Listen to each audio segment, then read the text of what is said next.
So back to the Constitution. You know, like they make many amendments for many different things. Like, you know, one of the things that was in there was that I think it was black people were 3/5 of a human. That's related to voting. Yeah. Okay. It was related to voting. Yeah, but that. I mean, still, yeah, like how could you be 3/5 of a human? Right. Like, so, Yeah, but it was related to voting as it was written, but it wasn't related to voting. That's how they looked at people. those people. Yeah. And the freedom of speech aspect is a very interesting thing. I believe that you should be able to say what you would like to say, but I believe at the time that the Constitution was written, it's very important to understand that that time period, how things were dealt with at that time. Meaning, when right now, you could say whatever you want to say to me. I can say whatever I want to say to you. That doesn't mean that you or I are going to get away with it. Meaning there's going to be a consequence, whether it be something verbal or it could be physical, right? Yeah.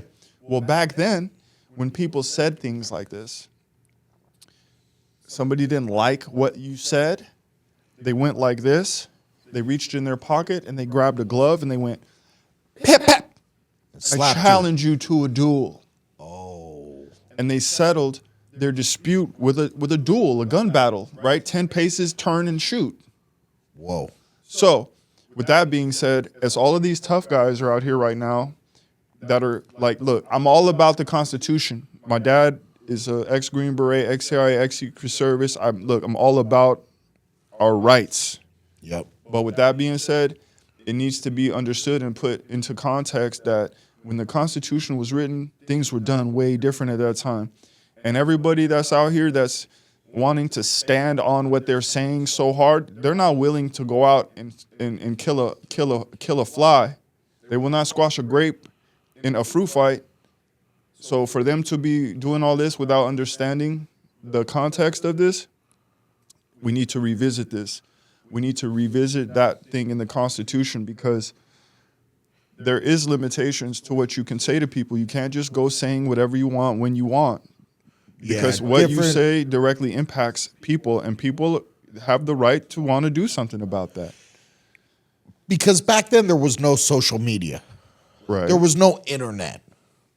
There was none of this stuff. So it wasn't like you get on your high horse where you have, 10 million followers and you say whatever you want to say that could be very harmful to other people, right? Yeah.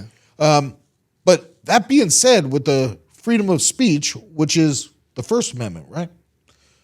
It's the right to express opinions and ideas without government interference, is encompassing spoken and written words as well as symbolic actions. That's like the definition, right? But then what it is, What it encompasses. No, I'm sorry. What it is, freedom of speech, also known as freedom of expression, is the right to articulate opinions and ideas without fear of retaliation, censorship, or legal sanction from the government. so that's saying the government isn't going to do anything based on what you say, right? Mm-hmm. But that doesn't mean other people won't have a response and do what they want to do, Yeah. right? Yeah. Okay. What it encompasses. The term speech is interpreted broadly, including spoken and written words as well as a symbolic speech. What a person wears, reads, performs, protests, and more. Well, so symbolically, you don't even have to say anything. You could just be wearing his shirt. A sign, right? And it's a symbol. And that symbol means something.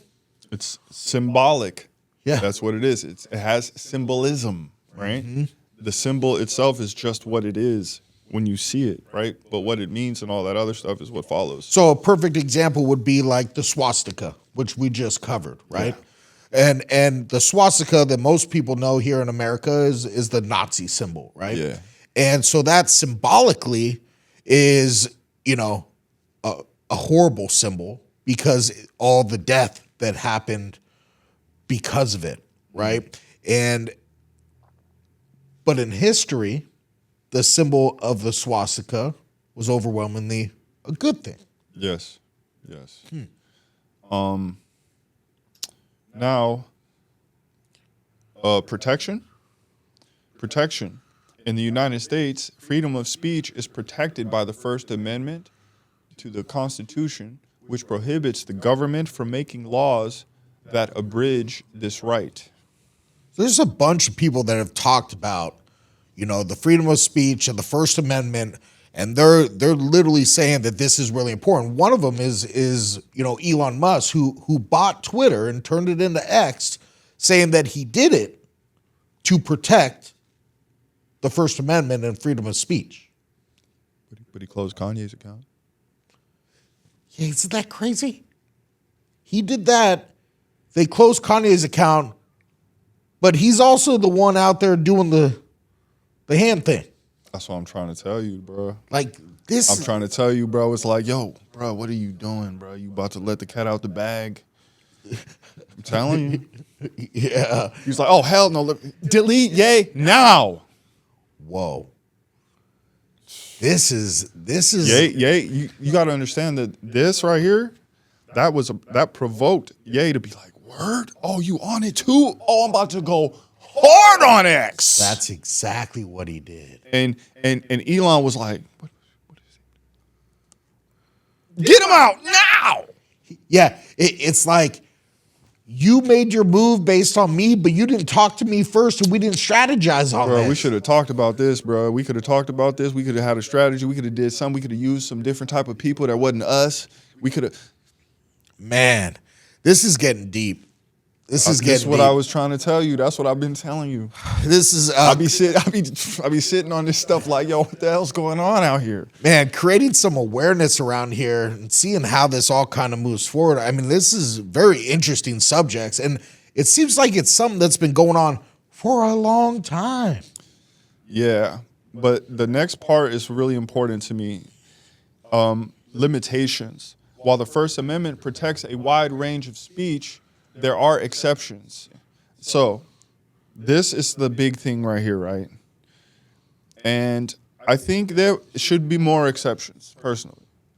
Exceptions to the rule of you can say whatever you want. Yeah, but you can wear whatever you want. You can't say this. But you can't wear this. You can't do that. Incitement to violence. Speech that incites or is likely to incite imminent lawless action is not protected. Oh, wow. Okay. This seems pretty important. Yeah, but to me, has such a wide range. Well, yeah, what could cause violence? Anything. I mean, then they could literally say that you can't say anything because it could piss somebody off. Anything can do that, though. Any type of conversation, you can get in an argument with your lady about some petty stuff. That's nothing. Yeah, but you could incite violence, though. It's it petty to you. Right, and this is what happens. So who gets to make the decision on what could incite violence? This is what, or not. This is where the details are missing. You see what I'm saying? Yeah. They thought about it very well, the frame of the Constitution, but like we need to get a little bit more detailed about some of this stuff and update to the new world that we live in. Yes. Yeah. Yes. So the next one is defamation. Mm-hmm. So defamation is a false statement that damages a person's reputation are not protected under the First Amendment of freedom of speech. Yes. So if you say something false about somebody, it is defamation. It's defamation. If what you claim about someone that you can prove it and it can be corroborated, then there's no defamation. So an example of this, that I've seen people talk about is, RFK talked about, what's the guy that was the one with the vaccine? Fauci, right? And he wrote a book about Fauci. Fauci never said it was false. He wrote it. I mean, the stuff in that, I didn't read it, but I watched it on a podcast. Yeah. Him speaking about it. Shout out to Joe Rogan on that because, I mean, straight up, he's a great interviewer, asks a lot of great questions. Shout out to Joe Rogan. You know, and on that, I said that I was like, wow, all this stuff that he's saying about that guy that is very damning, you know, but not sued, not thrown in jail, not any of those things, which means, well, he hasn't said any false statements. So his free speech is okay. Yeah. Wow. Yeah, that's just how it is, and it should be that way, you know, because if you can't prove that what you're saying about somebody, then you're lying about them and you're affecting their reputation. That's defamation of character. Mm-hmm. But if, again, you can tell that if it's the truth and it can be proven and corroborated, then there's no defamation, and you can say what you want to say. Dang. If the other person, if you did something crappy, you shouldn't have did something crappy. Because I'm gonna say it, and you can't do nothing about it. You gotta eat that. You gotta wear that. You did that. You did that. That's it's called accountability. Yeah, accountability and truth, right? Yep. Integrity too. Yeah. You gotta have the integrity to be able to do that. To say, you know what? Yeah, I did this. So true threats, speech that constitutes a genuine threat or harassment is not protected. Understood? Okay, so going online and putting something on there, I'm going to unalive you. Oh yeah, that's out. Bad. That's not that's okay. Out. Yeah. Now, I mean, I've been around people and they've said some things like that, just joking around. So that's not a true threat. Yeah. I mean, I wouldn't say that anyway. I never I myself do that. I don't play like that. But people play like that all the time. Yeah. 100%. You know, I mean, definitely people are like, I'll beat your, you know, I'll beat you up. Say that. You know, well, because you actually can't. Wow. Okay, that makes sense though. Yep. The next is obscenity. Speech that is considered obscene under legal standards is not protected.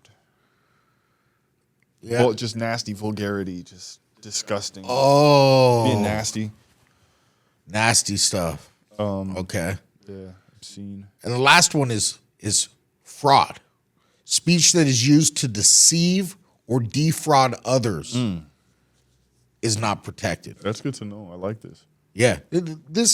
All this makes perfect sense of why you would have those things not protected under the First Amendment. 100%.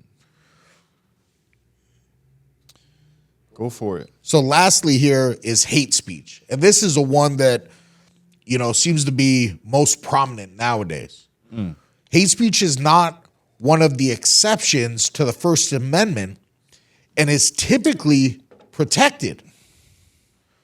Though even protected hate speech can sometimes lead to behaviors that fall outside of the protection of the First Amendment. Hey, like I said, you can say what you want to say. Don't mean you're going to get away with it. You could call me hey, you can say it. Yeah. I'm not telling you can't say it. But all I'm saying is there might be something that comes after. Yeah, and so a perfect example of this is, you know, you could say something and then, well, you still could get your account silenced. You could get unmonetized. Demonetized. Yeah. You know, you could put something up there that is technically it's your free speech to put it out there, but you could have all these negative effects that happen. Maybe you lose your job. Maybe, you know, all these things start happening to you because you put some hate speech out there about some party or play stupid games, man.